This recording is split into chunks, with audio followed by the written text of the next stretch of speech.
Don't forget like, share, comments, and subscribe to the best Islamic channel and page Farooqi Media Service on YouTube and Facebook.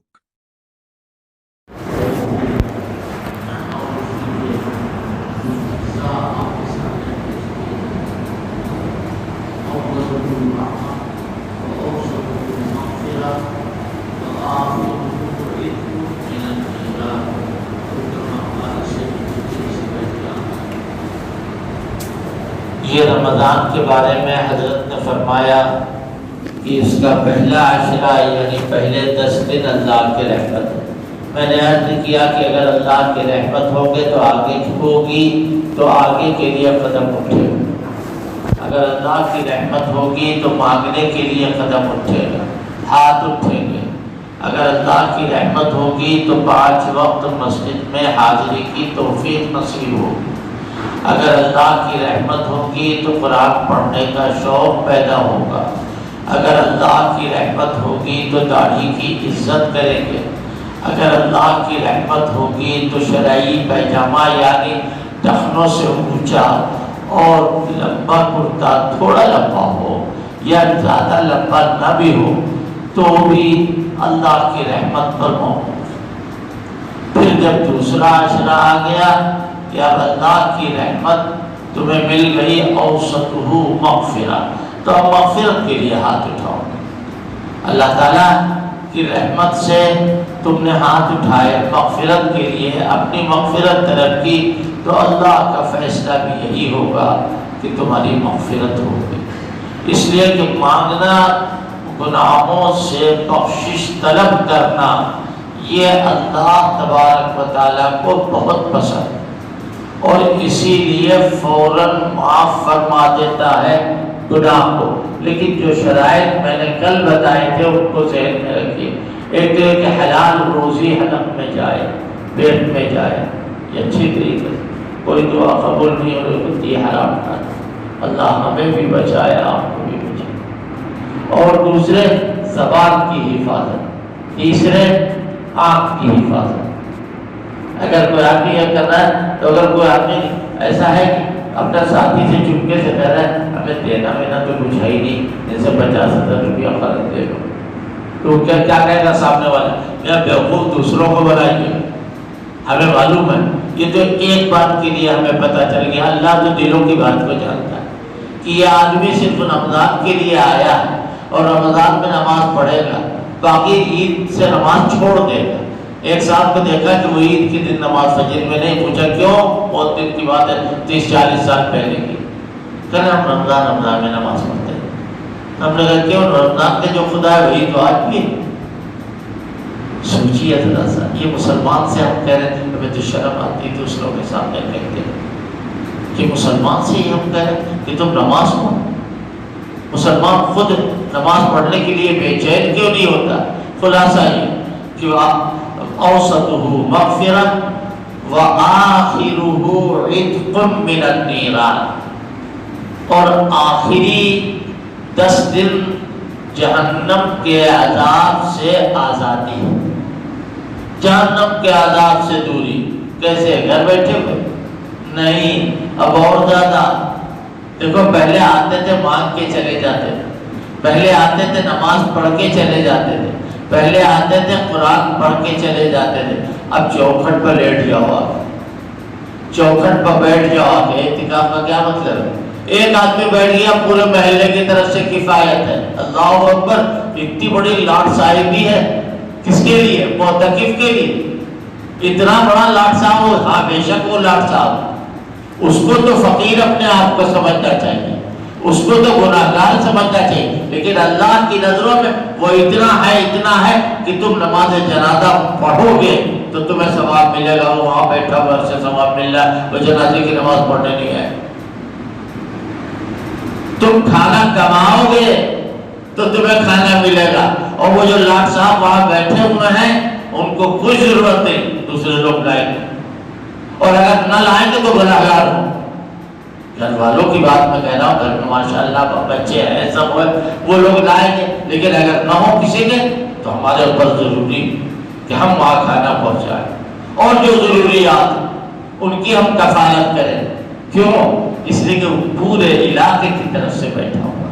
اور تو بہت سارے لوگوں کو بیٹھنا چاہیے اعتکاف میں اپنے اپنے حال کے اعتبار سے. کوئی آدمی کسی کے اوپر اس کے لیے زبردستی نہیں کر سکتا. یہ سنت علی الکفایہ ہے. جیسے جنازے کی نماز ہے نا، وہ بھی فرض کفایہ ہے کہ اگر 2-4 آدمی پڑھ لے بس کافی ہے.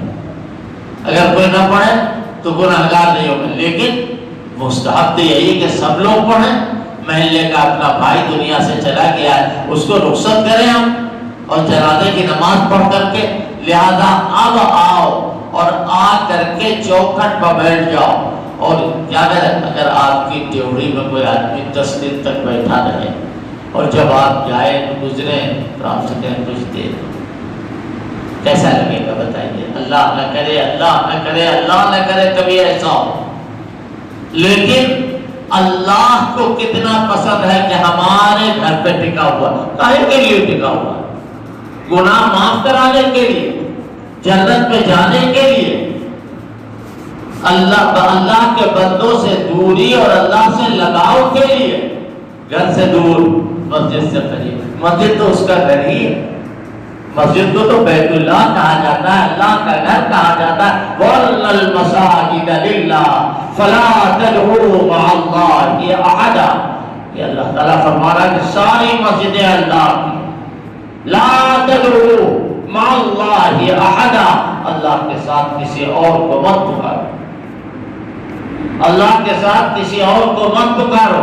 کہیں تمہیں کچھ نہیں ملے گا. کس کے پاس؟ کس کے پاس؟ اکیلے اللہ کے پاس. دنیا میں جس کو جو کچھ بھی ملا ہے وہ اللہ کا دیا ہوا ملا. نہ چاند، نہ سورج، نہ ستارے، نہ آسمان، نہ زمین، نہ سمندر، نہ پہاڑ، بڑی سے بڑی کچھ نہیں. پہاڑوں کو سختی دینے والا وہی ایک اکیلا. آسمان کو بغیر کھمبے، بغیر سپورٹر، بغیر لیڈر کے بنا دینے والا ایک اکیلا وہی ہے. دنیا میں سب کچھ جو کچھ بھی ہوا اسی کی طرف سے ہوا. لہذا اس کی چوکھٹ پر بیٹھے. اب تو ملے گا، اب تو ملے گا. لہذا اللہ تبارک و تعالی کی طرف سے یہ کہہ رہا ہے اللہ کا آخری رسول کیا؟ وَآخِرُهُ عِتْقٌ مِّنَ النِّيرَانِ، اور آخری حصہ جو ہے وہ جہنم کے عذاب سے آزادی. حضور کا اعتکاف عجیب طرح کا ہوتا ہے. حدیث کے الفاظ یہ ہے: اذا كان آخر رمضان شمر ازارہ، او کما قال سیدنا رسول اللہ صلی اللہ علیہ وسلم. حضرت نے ارشاد فرمایا، حضرت کے بارے میں ام المومنین حضرت عائشہ صدیقہ جو ہماری تمہاری سب کی اماں جان ہے، وہ فرمایا جب آخری عشرہ شروع ہوتا تھا تو آپ کمر کس لیتے تھے. شمر ازارہ، اور جب مزدور خوب طاقت لگاتا ہے تب اپنی کمر باندھتا ہے. آپ نے دیکھا ہوگا کہ کمر کس لینا یہ محاورہ ہے. شمر ازارہ، مانا تو اس کے یہ ہے کہ اپنی جو پہننے کی چیز ہے، پائجامہ یا اس کی جگہ پر کوئی چیز، اس کو کس لیا جائے. لیکن اس کا مطلب صاف یہی ہے، سارے شرح نے یہی لکھا ہے. شمر ازارہ، تیار ہو جائے. کاہے کے لیے؟ اللہ سے بار بار ملاقات کے لیے. اللہ سے بار بار ملاقات کے لیے. تفصیلات اور بہت ساری ہیں. لہذا عرض یہ کرنا ہے کہ جب کوئی آدمی اعتکاف میں ہے تو وہ بڑا کام کر رہا ہے اپنے لیے، اپنے محلے والوں کے لیے، اپنے علاقے کے لیے. آخری بات جو آج کے اندر آج کے سبق کی ہے وہ کیا ہے کہ آخری ایک رات ہے. ایک تو شب قدر جو آخری عشرے میں 10 راتوں میں سے کوئی ایک رات ہے، اور دوسری شب قدر کے بارے میں کبھی اور عرض کروں گا. اور آخری رات 29ویں یا 30ویں، جب چاند ہو جائے. جب چاند ہو جائے بڑی اہمیت والی بڑی فضیلت والی. اے فرشتوں، اب میرے بندوں سے جا کے پوچھو اپنی مزدوری لینے نہیں آؤ. آپ سوچئے ذرا، اپنی مزدوری لینے نہیں. اللہ میاں ہماری کیا مزدوری، آپ کا حکم، ہم آپ کے بندے، ہم آپ کا، آپ سزا دیں یا جزا دیں، یہ تو آپ کو اختیار ہے، ہماری کیا مزدوری. اللہ تعالیٰ نے خوش ہو کے بندوں کی مزدوری کہہ دیا. یہ بہت بڑی بات ہے. باقی اور باتیں انشاءاللہ ہوتی رہے گی. سبحان اللہ والحمدللہ لا الہ الا اللہ واللہ اکبر ولا حول ولا قوة الا باللہ. Don't forget like, share, comments, and subscribe to the best Islamic channel and page Farooqi Media Service on YouTube and Facebook.